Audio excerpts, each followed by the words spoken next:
Well, I think mainly the person that I am, I'm the offshoots of my brothers and sisters.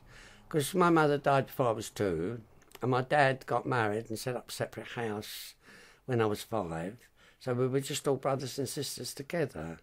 And I remember one of them saying that as we've virtually got no mother and father, we've all got to be mother and father to each other. And I was only about 5 or 6 at the time, and that really went home to me. And all of us, all my brothers and sisters, we've all stuck together. Well, they're all dead now. I'm the only one left. But we all stuck together right through our lives. And this same sister that said, you know, we've got to watch out for each other, she made a rule and regulation of whatever we all did during the week, we all had dinner together on Sunday, so we could talk over each other's problems and help each other. And we always did that.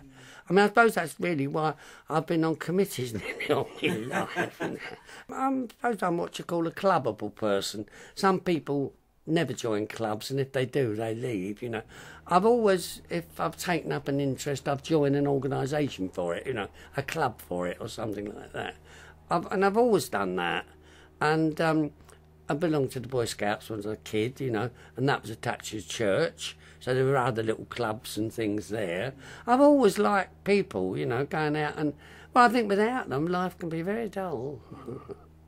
I've only done what I've wanted to do because I've enjoyed doing it and because I feel it's worthwhile, you know. How long have you been here in Downham? About 22 years. Okay. And has it changed over the years? Not an awful lot.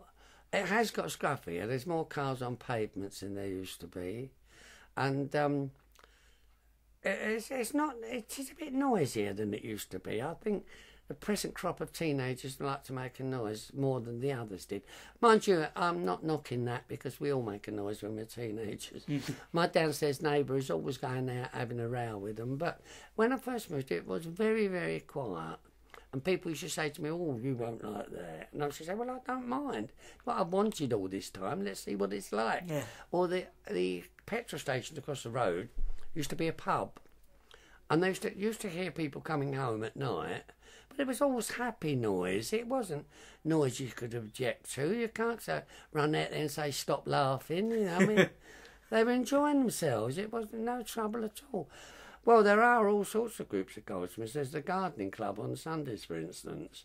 I've never been... Oh, yes, I am still a member, actually, but I don't do much in the garden now, so I don't go. But when I first moved here on this estate, that garden was in a terrible state.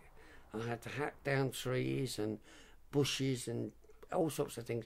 And it cost me about $400 to get some youngsters to dig the garden all over and lay some turf. And, of course, I was having to go myself as well. So I got myself a heart attack as well. Oh. But I don't do much in the garden now, so I don't go around there on Sundays now.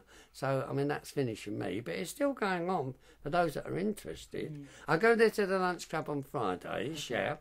But I don't stay. Ray and I don't stay for all the activities of that because a lot of them are really old. Well, I suppose I'm really old, really, but I don't see it like that. But that's the idea of me going out anyway. I like a chat. So, as you've probably noticed, you should interview my daughter. She's worse than I am. Well, it began, as far as I know, it began in the 1930s. These flats were built in 1938, but some of these were a bit earlier.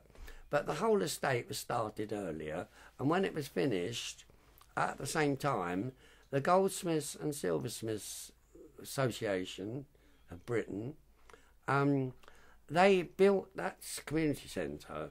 And they were building that while the council were building all these, you see. So when it was all finished, they gave it to the people. They said, it's yours, you finance it, you run it, we want nothing to do with it, we've given it to you. And that's how it started.